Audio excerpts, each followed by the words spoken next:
1945.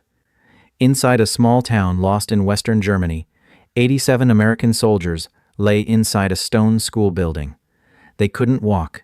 They couldn't fight. Arms in plaster, legs bandaged, eyes fixed on the ceiling, fighting a battle between life and death. Every written rule of war protected these men. Red Cross flags hung from every window. This was a hospital in the middle of the battlefield, one that was not to be touched. But that day, German soldiers turned the hospital into a merciless trap. Before we get to how this happened, if you want to learn more untold stories from World War II, click the subscribe button and support us for free. A nurse burst through the door and stepped in front of the American patrol, her hands still trembling. In broken English with a German accent, she managed only this: "Don't go inside. Everything is wired. Every door, every window, every stair step. If you touch anything, the building blows up." The patrol leader paused. Was this possible? A hospital? Had explosives really been planted in a place safeguarded by signed treaties, a place even war declared off limits? Then he looked at the cables on the ground. And he understood. 87 men, men who couldn't move, men who couldn't run. Those on the upper floors still in deep sleep, unaware of what was happening below. Explosives fixed to the walls, planted beneath the staircases, hidden behind door hinges, waiting for the slightest contact to blow the hospital sky high. They relayed the news to Patton's headquarters within the hour. General George S. Patton, commander of the Third Army, a man who had passed through Europe's harshest combat fronts, from North Africa to Sicily, from Normandy deep into Germany. When the staff officers took their seats at the table, proposed solutions came one after another. The chief engineer spoke. The building is fully wired, making it safe will take days. Moving the wounded could trigger the explosives. Negotiations should begin through the Red Cross. A way out should be offered to the German commander. We should wait. Patton listened to all of it. Then, he stood up. Where is the Nazi who did this? The staff officers looked at one another. Sir, we need to approach this matter carefully. We have engineers. We can send negotiators through the Red Cross channels. Patton cut the officers off. I asked where he is. The intelligence officer looked at the map. The German commander was waiting half a mile away, in a farmhouse, and he was watching the field. Patton put on his helmet. Get the vehicle ready. The officers tried to intervene again. Sir, this means entering enemy territory. They could open fire on us. This should be handled through official channels.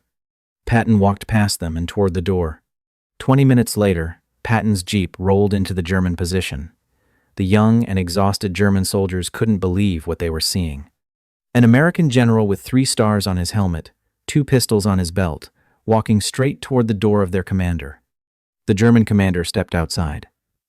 The officer was from the SS units, a true believer. The kind of man who still saw war as something that could not end in surrender. And right now he was smiling, because he thought this American general had come here with surrender terms in hand. Patton stopped 10 steps away. Did you plant the explosives in the hospital? The German officer straightened. With pride. I am defending German territory using every resource at my disposal. Patton said nothing. He just looked. He studied the man in front of him, as if he were measuring the object before moving it out of place. Then he spoke. You think you're being clever. You think you've put me in a position where I have no choice but to choose between my wounded men and your life. The German officer's smile widened. Exactly. You can't evacuate without making the explosives safe first. And you can't make them safe without evacuating first. So you have to negotiate. And I set the terms. Patton took 1 step forward. Let me tell you what is actually going to happen. You are going to get up, walk to that hospital, pull out every cable yourself, remove every explosive yourself, and disable every trigger yourself. Alone. And you are going to do it within 2 hours. The German officer laughed. Really laughed. Why would I do that? If I refuse, you have nothing. Your soldiers either die or you pull back. Patton's face didn't change. If you refuse, I will bring every artillery unit I have here and turn this farmhouse to dust with you still inside it. Then I'll send my combat engineers into that building. Cable by cable, room by room, however long it takes, we'll clear it. And if the building explodes and my wounded die, I will tell every German prisoner under my watch that it happened because an SS officer used them as a shield. Let's see how long you last in a prison camp after that." The farmhouse fell silent. The German officer's soldiers were listening. Young faces, tired eyes. They knew the war was over for them. Patton continued, "But here is what you need to understand.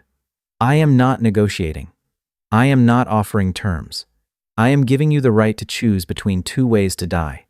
Either you die right now in this farmhouse and are remembered as the man who massacred 87 wounded soldiers, or you walk to that hospital, dismantle your own bombs with your own hands, and spend every minute in your cell knowing you failed." The German officer stepped forward. His hand moved toward the grip of his pistol. A sergeant stepped forward. 2 more soldiers followed. They aimed their rifles not at Patton, but at their own commander. The German officer froze. Patton turned to the sergeant. "Take him to that hospital. Make him render every bomb safe. If he refuses, shoot him. My engineers will supervise." The sergeant nodded.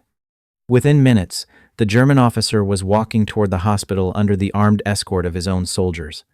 Patton's combat engineers followed behind. With trembling hands, he pulled out the cables. He removed the explosives. He disabled the triggers. It took 3 hours, not 2. But when the last explosive was removed, American doctors poured through the door. 87 soldiers were evacuated. All of them. The German officer was arrested. He was expected to be executed. Patton did something different. He had him taken to the hospital entrance. He made him stand there. He had him watch as the wounded soldiers were walked past him. As each of the 87 men passed by him, he thought a little more. Those with open eyes looked at their commander. They said nothing. They didn't need to. After the last stretcher passed, Patton walked up to the German officer. "You wanted to be remembered as a soldier who fought to the end. Instead, you'll be remembered as the coward who tried to blow up a hospital." The German officer was tried in a war crimes tribunal in 1946. He was convicted on the testimony of his own soldiers. He was sentenced to 25 years. He served 18. He was released in 1964. He died in 1970. The sergeant who turned against him was offered early release after the war. He refused. He said he wanted to serve out his sentence because he had followed illegal orders for too long. He was released in 1947. He became a teacher. He spent the rest of his life telling his students that following illegal orders is never acceptable. One of the evacuated wounded soldiers told the story of that day years later. He wrote that as he was being carried past on a stretcher, he passed in front of the German officer. That the man looked much smaller than he had expected.